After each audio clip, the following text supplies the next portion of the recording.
मुगल जब हिंदुस्तान आए थे तो यह कोई नहीं जानता था कि वह 300 वर्षों तक राज करेंगे। उससे पहले भारत पर बाहर से आए कई लुटेरों ने हमला किया था और भारत के वीर योद्धाओं ने उन्हें हराया भी था। मुगलों ने वीर भारतीय योद्धाओं और उनके साम्राज्य को हराया और उनकी सत्ता और पूरे भारत पर कब्जा किया। तो दोस्तों, आज के इस वीडियो में विस्तार से जानेंगे आखिर कैसे मुगलों ने कायम किया भारत में अपना वर्चस्व। तो दोस्तों, वीडियो के आखिरी तक बने रहिएगा। तो चलिए वीडियो को शुरू करते हैं। भारत में मुगल राजवंश ने कई सौ वर्षों तक राज किया। मुगल शासकों ने हजारों लाखों लोगों पर शासन किया। भारत उस समय एक नियम के तहत एकत्र हो गया और यहाँ विभिन्न प्रकार की सांस्कृतिक और राजनीतिक पहल देखी गई। मुगल वंश में पूरे भारत में इससे पहले अनेक मुस्लिम और हिंदू राजवंश आपस में भिड़ते थे। उसके बाद मुगल राजवंश के संस्थापक यहाँ आए। इनमें से एक था बाबर, जो तैमूर लंग का पोता था, और गंगा नदी की घाटी के उत्तरी क्षेत्र से आए विजेता चंगेज खान, जिसने खैबर पर कब्जा करने का निर्णय लिया और अंततः पूरे भारत पर कब्जा कर लिया। भारत में मुगल साम्राज्य की स्थापना कब और किसने की और उनके कितने सम्राट रहे, यह सब हम इस वीडियो में आगे जानने वाले हैं। तो वीडियो को बीच में नहीं छोड़िएगा। मुगल राजवंश के इतिहास में सबसे पहले नाम आता है बाबर का। बाबर ने भारत में मुगल साम्राज्य की स्थापना की थी और वह पहला मुगल सम्राट था। बाबर ने 1526 में हुए पानीपत युद्ध में लोधी वंश को हराकर भारत में मुगल साम्राज्य स्थापित किया था। इसी युद्ध के बाद दिल्ली सल्तनत का भी अंत हो गया था और बाबर ने दिल्ली और आगरा पर कब्जा कर लिया था। बाबर ने भारत पर 5 बार हमला किया था। उसने 1519 में यूसुफ जई जाति के खिलाफ भारत में अपना पहला संघर्ष छेड़ा। इस अभियान में बाबर ने वाजौर और भेरा को अपने कब्जे में कर लिया था। हुमायूं दूसरा मुगल शासक था। वह 23 साल की उम्र में मुगल सिंहासन पर बैठा था। हुमायूं और शेरशाह के बीच हुई कन्नौज और चौसा की लड़ाई में शेरशाह ने हुमायूं को पराजित कर दिया था, जिसके बाद हुमायूं भारत छोड़कर चला गया था। उसके बाद हुमायूं ने 1555 में सिकंदर को पराजित कर दिल्ली का राज सिंहासन संभाला था। मुगल सम्राट हुमायूं ने ही हफ्ते में 7 दिन 7 अलग अलग रंग के कपड़े पहनने के नियम बनाए थे। हुमायूं की मृत्यु के बाद उसका पुत्र अकबर ने मुगल राजगद्दी संभाली थी।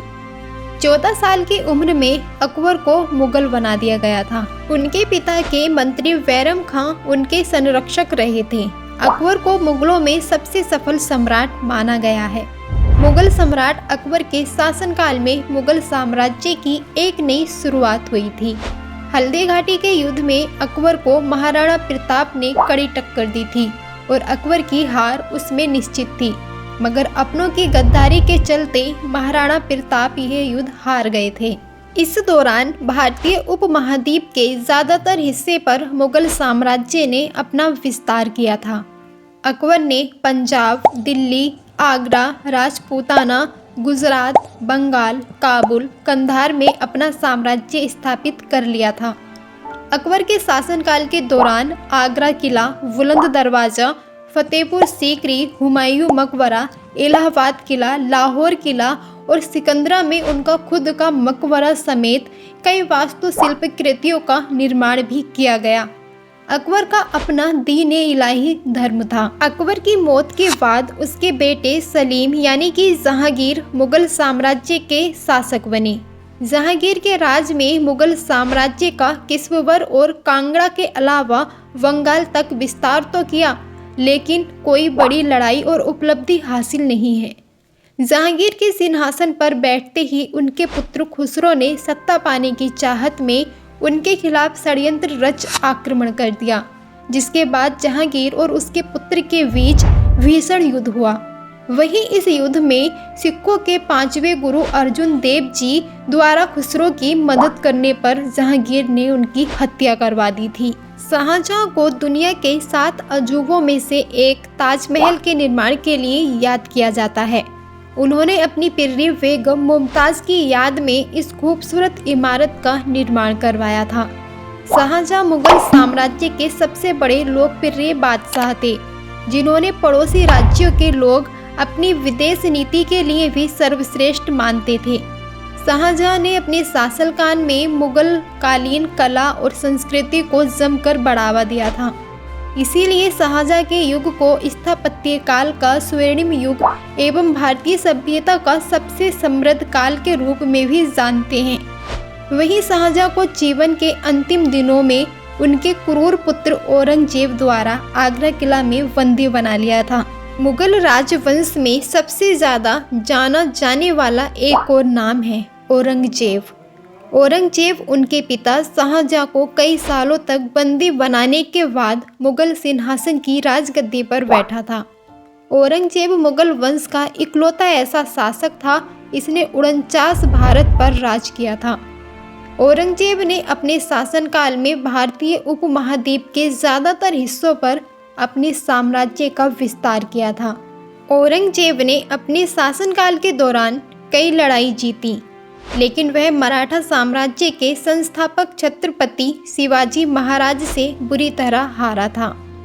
भारतीय उपमहाद्वीप में मुगल साम्राज्य के शुरुआती सम्राटों की मातृभाषा भी चगताई तुर्की ही थी और बाबर ने अपनी प्रसिद्ध बाबरनामा जीवनी इसी भाषा में लिखी थी। आधुनिक काल में उज़्बेक भाषा और उइगुर भाषा चगताई के सबसे करीब है।